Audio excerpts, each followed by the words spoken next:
ওয়াশিংটনের ওভাল অফিসে বসে বিশ্ব শাসনের যে স্বপ্ন আমেরিকা যুগ যুগ ধরে দেখে এসেছে তার কফিনে আজ সর্বশেষ পেরেকটি ঠুকে দেওয়া হয়েছে। হোয়াইট হাউসের অহংকার এবং ছড়ি ঘোরানোর দিন চিরতরে সমাপ্তির পথে।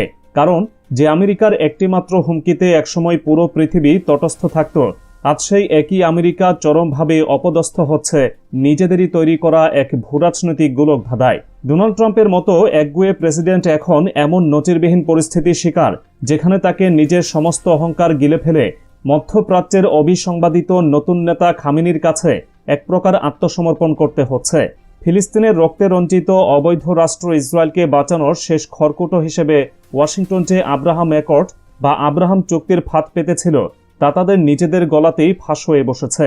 সবচেয়ে আশ্চর্যের বিষয় হলো যে দেশগুলোকে আমেরিকা দশকের পর দশক নিজেদের পকেটে সম্পদ মনে করত, তারা এখন ট্রাম্পের মুখের উপর সরাসরি দরজা বন্ধ করে দিয়েছে।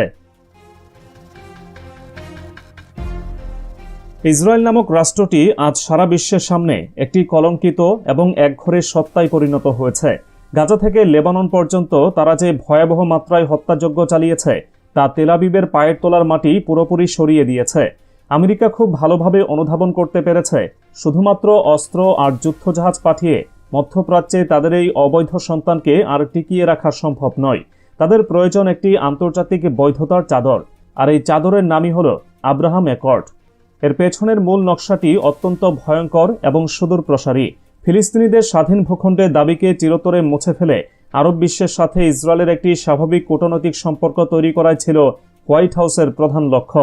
ডোনাল্ড ট্রাম্প ভেবেছিলেন তিনি তার স্বভাবসুলভ জমিদারি কায়দায় নির্দেশ দিলেই মুসলিম বিশ্ব বিনা বাক্য বায়ে এই নথিতে স্বাক্ষর করে দেবে।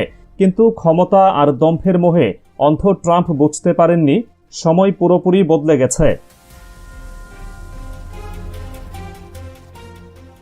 আমেরিকার এই একচেটি আধিপত্যবাদের বিরুদ্ধে প্রথম বজ্রাঘাতটি আসে দক্ষিণ এশিয়া থেকে। পারমাণবিক শক্তিধর পাকিস্তান বরাবরই আমেরিকার প্রভাব বলয়ে থাকা একটি রাষ্ট্র হিসেবে পরিচিত ছিল। ট্রাম্প অত্যন্ত আত্মবিশ্বাসের সাথে ইসলামাবাদকে নির্দেশ দিয়েছিলেন এই চুক্তিতে যোগ দিয়ে ইসরায়েলকে স্বীকৃতি দিতে।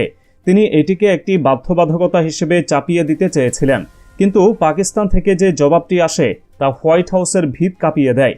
অত্যন্ত সোজা সাপটে এবং পরিষ্কার ভাষায় ইসলামাবাদ জানিয়ে দেয় এই চুক্তির সাথে তাদের বিন্দুমাত্র সম্পৃক্ততা থাকবে না। আমেরিকার মতো একটি পরাশক্তিকে এমন মুখের উপর প্রত্যাখ্যান করার নজির সাম্প্রতিক ইতিহাসে দ্বিতীয়টি নেই।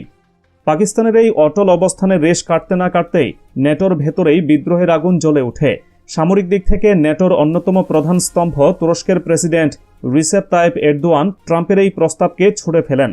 ফিলিস্তিনের মাটিতে চলা ভয়াবহ হত্যাযজ্ঞের দিকে আঙুল তুলে আঙ্কারা জানিয়ে দেয় এমন নারকীয় তাণ্ডবের পর ইসরায়েলকে স্বীকৃতি দেওয়ার প্রস্তাবটি একটি জঘন্য অপরাধ। তুরস্কের এই কঠোর প্রত্যাখ্যান আমেরিকার গায়ে একটি কড়া চড় হয়েই আঘাত হানে। তবে ওয়াশিংটনের কফিনে সবচেয়ে বড় পেরেকটি ঠুকে দেয় রিয়াদ।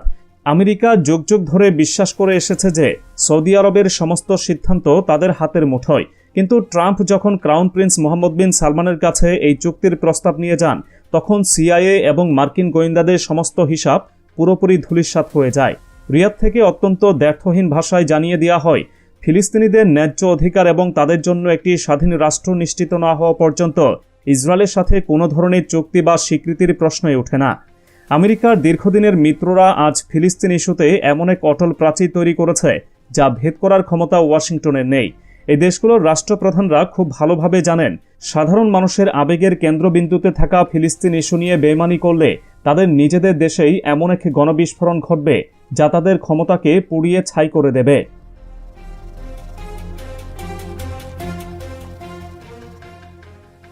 মুসলিম বিশ্বের কাছ থেকে এমন একের পর এক প্রত্যাখ্যান হজম করার পর ট্রাম্পের ক্ষোভ গিয়ে পড়ে ইউরোপের ওপর। নিজের হতাশা ঢাকতে এবং ইউরোপীয় মিত্রদের ব্ল্যাকমেইল করতে তিনি এক আকস্মিক ঘোষণা দেন। তিনি জানান ইউরোপের মাটি থেকে আমেরিকার সমস্ত সেনা এবং সামরিক সরঞ্জাম সরিয়ে নেওয়া হবে। ট্রাম্পের ধারণা ছিল এই হুমকিতে ইউরোপীয় নেতারা আতঙ্কে আমেরিকার পায়ে লুটিয়ে পড়বে, কিন্তু এখানেও তাকে হজম করতে হয় আরেক দফার চূড়ান্ত অপমান। ইতালির প্রধানমন্ত্রী জর্জিয়া মেলোনি এই ঘোষণার পর যে প্রত্যুত্তর দেন তা পুরো পশ্চিমা বিশ্বকে হতবাক করে দেয়। মেলোনি অত্যন্ত কড়া ভাষায় ট্রাম্পকে স্মরণ করিয়ে দেন সুরক্ষার জন্য অন্যের উপর নির্ভরশীল জাতি কখনোই স্বাধীন থাকতে পারে না। নিজেদের প্রতিরক্ষায় নিজেদেরই অর্থ ব্যয় করতে হবে এবং ইতালি কারো দয়ের উপর নির্ভর করে বাঁচতে রাজি নয়। আমেরিকার প্রোটেকশন মানি বা সুরক্ষার নামে চাঁদাবাজির যে দীর্ঘদিনের ব্যবসা, সেটি মেলোনির এই একটি কথাতেই ধ্বংস হয়ে যায়।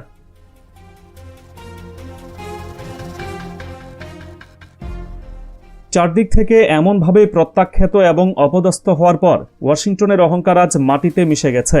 আর তাই দিশেহারা ট্রাম্প তার নিজস্ব সোশ্যাল মিডিয়া প্ল্যাটফর্মে একটি বার্তা দেন, যা মূলত মোজতবা খামেনির কাছে আমেরিকার এক প্রকার প্রকাশ্য আত্মসমর্পণ। ট্রাম্প জানান, ইরান যদি আব্রাহাম চুক্তির অংশ হয় তবে সেটি হবে এক বিশাল সম্মানের বিষয়। এই একটি মাত্র শব্দ, সম্মান বা অনার, আমেরিকার চরম দুর্বলতাকে বিশ্বের সামনে উলঙ্গ করে দিয়েছে। যে ইরানকে আমেরিকা দিনের পর দিন সন্ত্রাসী রাষ্ট্র বলে আখ্যা দিয়েছে, যাদের অর্থনীতি ধ্বংস করার জন্য ইতিহাসের সবচেয়ে ভয়াবহ অবরোধ চাপিয়ে রেখেছে, এখন সেই ইরানকেই তারা চুক্তিতে আনার জন্য মরিয়া হয়ে উঠেছে। আমেরিকা আজ মর্মে মর্মে উপলব্ধি করছে, ইরানকে বাদ দিয়ে মধ্যপ্রাচ্যে ইসরায়েলকে বাঁচিয়ে রাখা কোনোভাবেই সম্ভব নয়।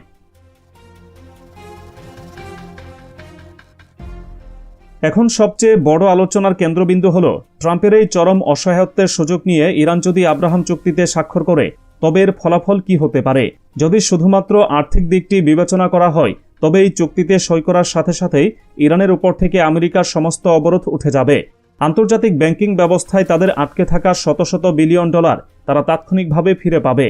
তাদের অর্থনীতি এক বিশাল উল্লম্ফন দেখবে এবং পশ্চিমা দুনিয়ার সাথে বাণিজ্যের সমস্ত দুয়ার খুলে যাবে। একটি সমৃদ্ধশালী রাষ্ট্র হিসেবে তারা বিশ্বমঞ্চে নিজেদের দাপটের সাথে প্রতিষ্ঠিত করতে পারবে। কিন্তু এই আর্থিক লাভের আড়ালে লুকিয়ে আছে এক ভয়ঙ্কর আত্মঘাতী ফাঁদ।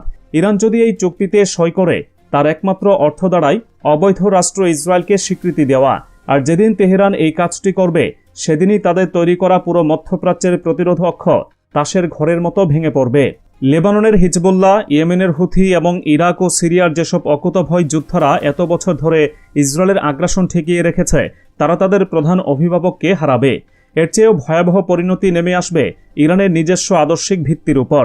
1979 সালের ইসলামিক বিপ্লবের পর থেকে ইরানের রাষ্ট্রীয় নীতির একদম কেন্দ্রবিন্দুতে রয়েছে ফিলিস্তিনের মুক্তি এবং ইসরায়েলি দখলদারিত্বের অবসান। তেহরান যদি আজ সামান্য কিছু অর্থনৈতিক সুবিধার লোভে আমেরিকার এই চুক্তিতে পা দেয়, তবে তারা পুরো মুসলিম বিশ্বের কাছে শতাব্দীর সবচেয়ে বড় গাদ্দার হিসেবে চিহ্নিত হবে।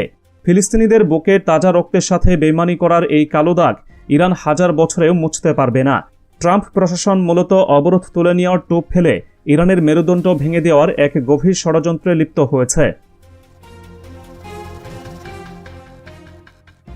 আজকের এই বৈশ্বিক পরিস্থিতি একটি ধ্রুব সত্যকে সামনে নিয়ে এসেছে। গায়ের জোর, অস্ত্রের ভয় আর অর্থনৈতিক অবরোধ দিয়ে দুনিয়া শাসন করার যে রেওয়াজ আমেরিকা তৈরি করেছিল, তার মৃত্যু ঘণ্টা বেজে গেছে। ফিলিস্তিনের সাধারণ মানুষের অদম্য সাহস আর পরাশক্তিদের হিসাব নিকাশ পাল্টে দিয়েছে। ডোনাল্ড ট্রাম্পের এই চরম হতাশা এবং ইরানকে কাছে টানার এই মরিয়া চেষ্টা মূলত খামেনির নীতির কাছে আমেরিকার এক বিশাল পরাজয়। এখন দেখার বিষয়, ইরান কি অর্থনৈতিক উন্নতির লোভে আমেরিকার এই ফাঁদে পা দেবে, নাকি নিজেদের আদর্শ এবং ফিলিস্তিনের প্রতি তাদের ঐতিহাসিক অঙ্গীকারে অটল থাকবে।